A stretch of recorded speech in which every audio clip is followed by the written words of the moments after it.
The distress signal reached Earth on a Tuesday morning, riding a wave of ionized static across 40 light-years of empty space. By Tuesday afternoon, it was the only thing anyone in Washington was talking about. "They're calling it the Valkyrie Remnant," said Admiral Diane Foster, pacing the length of the Situation Room at Fleet Command, Colorado. Behind her, a hologram flickered, a starfield, a dying colony world, and a species none of them had heard of until 6 hours ago. Species is post-industrial, pre-FTL. They've got maybe 11 million left. Their homeworld got hit by something they don't understand, and they're broadcasting an SOS to anyone who'll listen. Captain Ryan Delgado leaned forward. "And nobody's listening." "Everybody's listening," Foster said. "Nobody's answering. We pulled telemetry off 3 other species relay networks. The signal's been bouncing around known space for 11 days. Every major power that picked it up looked at the threat profile and decided it wasn't worth the exposure." "What's the threat profile?" Foster tapped the console. The image shifted, a fleet, sleek and black, arranged in a formation too precise to be anything but predatory. Something calling itself the Ashvin Compact. They're systematically annexing this whole sector. The Valkyrie are just the latest people standing in the way. Silence settled over the room. "So everyone else took one look at that fleet," Delgado said slowly, "and decided 11 million strangers weren't worth the risk." "That's the calculus, Captain." Delgado stood. He was 34 years old, second-generation Navy, the kind of officer who'd grown up on stories of his grandfather flying rescue runs into hurricanes nobody else would touch. "Ma'am, with respect, since when has that been our calculus?" Foster almost smiled. "That's why I called you first." 6 days later, the Valkyrie homeworlds, remaining defenders watched their sensor arrays light up with contacts pouring out of a wormhole gate none of them had built. Commander Yeshel Thornadair, young for her rank, older than her years, stood on the bridge of the Aegis Ward. The last capital ship the Valkyrie had left and waited for the killing blow. The Ashvin Vanguard was 3 hours out. Whatever was coming through that gate would decide if her people saw a sunset. "Identify," she snapped out. Her sensor officer's hands trembled over the console. "Configuration unknown. Signatures unknown. There's so many of them, Commander." The gate kept disgorging ships. Not 2, not 10, hundreds. Carriers the size of small moons. Escort wings blooming out from them like sparks off a grinding wheel. Supply trains stretching back through the wormhole in a column that didn't seem to end. "They're transmitting," the comms officer said. Voice cracking. "Put it through." The voice that filled the bridge was calm, almost gentle, in a language the translation matrix scrambled to parse. "Valkyrie vessel, this is Task Force Lifeline, United Earth Expeditionary Fleet. We received your distress call.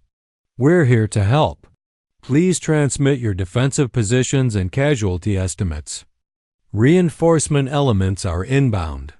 Thornadair stared at the screen. They said, "Reinforcement elements." "Commander," her XO said, "that's not a relief convoy. That's a war fleet." 3 hours later, the Ashvin Vanguard, 40. Warships that had annihilated 2 other species.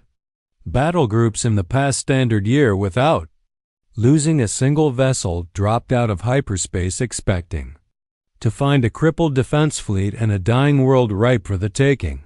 Instead, they found a sky full of strangers. Fleet Admiral Diane Foster stood on the command deck of the UES Constitution, hands clasped behind her back, watching the enemy formation stutter, actual sensor confusion visible in the way their ships bunched and scattered, trying to make sense of a battle line 3 times the size their intelligence had projected. They weren't expecting company, her tactical officer, Lieutenant Commander Priya Asay, murmured. "No," Foster agreed. They were expecting a rescue shuttle with a fruit basket. The Ashvin commander tried to open a channel, bluster, threats. A demand that the human fleet withdraw from a conflict that did not concern them. Foster let Delgado answer that one. He'd earned it. "This is Captain Ryan Delgado. Use Horizon Point to Ashvin Vanguard Commander," he said, and his voice carried the particular flatness of a man who had already made up his mind. "You've spent the last year deciding which species get to live based on whether helping them is convenient. We got that signal 11 days ago. Took us 6 to get a fleet together and cross 40 light years to answer it. You had a lot longer than that to reconsider what you're doing here. You didn't." A pause. "We're not asking you to leave," Delgado said. "We're telling you. The battle lasted 11 minutes. It wasn't a massacre. The Ashvin were skilled, disciplined, dangerous. But they had built an empire on the assumption that no one would come running for people who couldn't defend themselves. And that assumption had a hole in it, the exact shape and size of the human race. Task Force Lifeline didn't fight like an occupying force. It fought like a fire department, fast.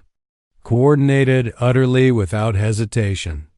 Every maneuver built around minimizing Valkyrie casualties even as it dismantled the attacking fleet piece by piece. By minute 9. The Ashvin Vanguard commander was broadcasting a general retreat. By minute 11. There was nothing left in orbit but human ships. Valkyrie wreckage that predated the battle and a silence that felt, for the first time in longer than Thornadair could remember, like safety. She met Foster in person 3 days later aboard the Constitution. In a conference room built for a species roughly her own size, someone had clearly rushed to accommodate Valkyrie proportions, and Thornadair noticed the effort even through her exhaustion. "I don't understand," she said, without preamble. "The other powers we contacted, they ran the numbers.